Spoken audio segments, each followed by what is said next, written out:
¡Gritamos fuerte!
Cariño por este conjunto.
Ok, gracias al señor alcalde.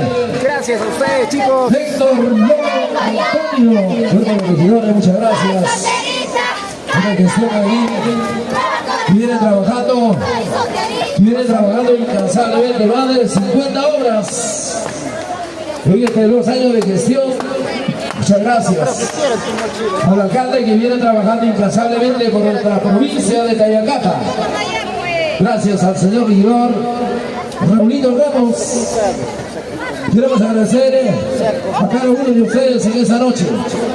Muy bien que culminamos, así que se viene con el concurso. Se viene la premiación. Luego se viene la presentación del dulce chinita. Y los innovadores del Tipaqui. Vamos con el principio.